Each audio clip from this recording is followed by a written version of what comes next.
On December 12, 2014, federal agents with Homeland Security executed search warrants on several homes and businesses located in Harrisonburg, Virginia in reference to human trafficking and other federal charges.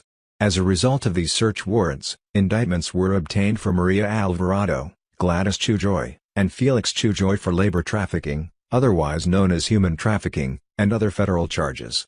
According to a March 2015 news release from the U.S. Attorney's Office, Alvarado and Chujoy managed Inca's secret restaurant in Harrisonburg.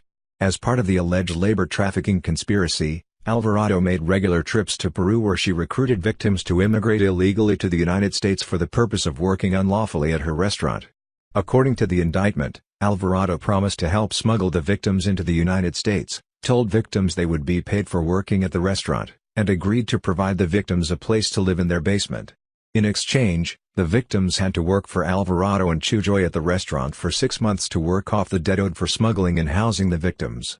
The victims were paid approximately $450 per month, effectively resulting in an hourly wage of less than $1.50 per hour.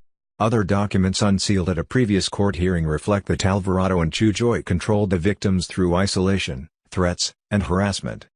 During the ongoing investigation, and based on witness statements and cell phone records, federal agents believed that Alvarado and Felix Chujoy tampered with witnesses by borrowing cell phones of their friends, one of which was Sheriff Donald Smith, of the Augusta County Sheriff's Office. As a result, Felix Chujoy's bond was revoked in March 2015 but was released 3 months later. According to an affidavit by one of the special agents involved in the case, Sheriff Donald Smith was interviewed on May 27, 2015, and then again on June 10, at which time he was served with a subpoena.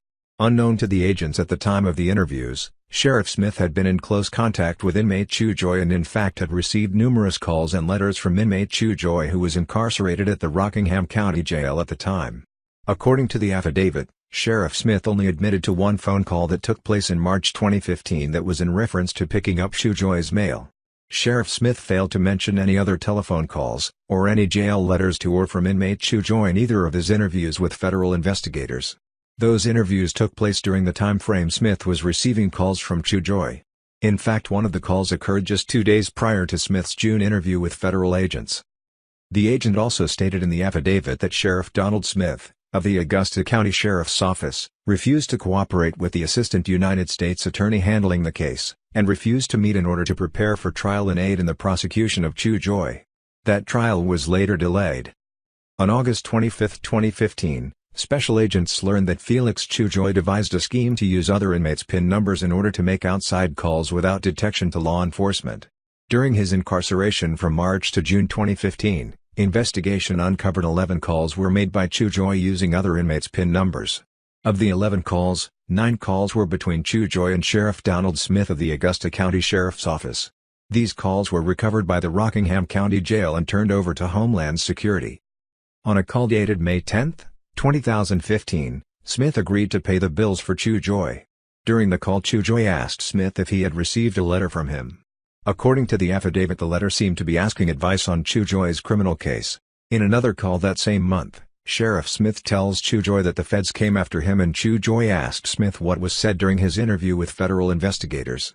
Smith relayed some of the content of his interview with federal agents to inmate Chujoy. Chujoy then informs the sheriff that he will write him, but for Smith not to write back. On June 2, 2015, Chujoy again contacts Sheriff Smith via his covert PIN number on the prison phone system. During that call, inmate Chujoy tells Smith that Mike is the reason federal agents called Smith and that he wanted the sheriff to know that. Mike is Mike Kwiatkowski, who was friends with Chujoy but who also spoke with federal agents. Chujoy was attempting to use Smith as well as other people to influence Mike's statements to the federal agents. 3 days later, Chujoy calls Sheriff Smith again, and asked if he received his letter, which Smith confirmed that he had, but indicated that he did not get the letter about Mike. Smith asked if he needed to go talk to Mike, and Chujoy indicated only after you received my letter about Mike. During this conversation, according to the affidavit, Chujoy seemed surprised that Smith talked with federal agents because Smith had told him he was not going to talk. Smith said he did not tell them anything and that he did not say certain things. On June 8, 2015, Chujoy again called Sheriff Smith and wanted to know if he had heard anything and instructed Smith to contact another person on his behalf. This was just 2 days before Sheriff Smith was interviewed again by federal agents.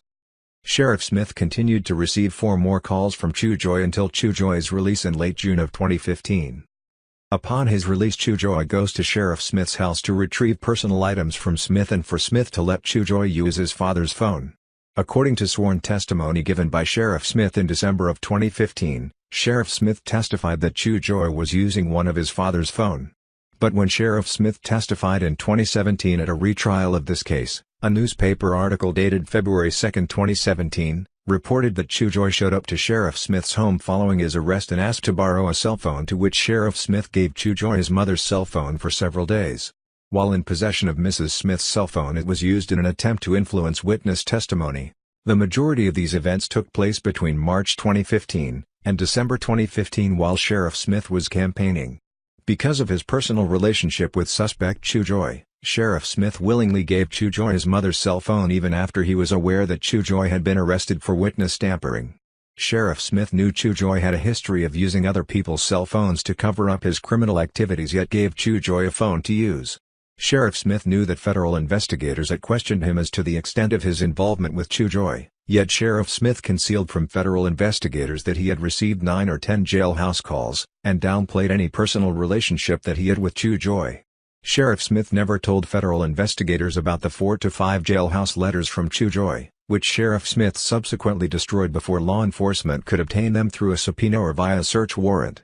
Smith claimed the letters were only about Chewjoy's bills. Federal investigators only found out about the letters in August of 2015 after learning of the covert calls between Smith and Chewjoy. Those calls proved Smith had not been forthcoming in his May and June interviews. It should be noted that federal investigators did recover other jailhouse letters from other witnesses and/or suspects in this case, months after the fact. According to the court files, it appears Sheriff Smith was the only one that destroyed his letters. While Sheriff Smith was never charged in this case, that didn't keep the Assistant U.S. Attorney or Mr. Hart from raising serious questions in court about Sheriff Smith. In one statement, Mr. Hart states to the court that, "One of the things we certainly heard here today was the government finally articulating the fact that, I would submit, that they think he, meaning Sheriff Smith, lied in the grand jury. I don't know why he is not indicted. But after hearing what Ms. Carlton said today, I'm even more stunned that he's not.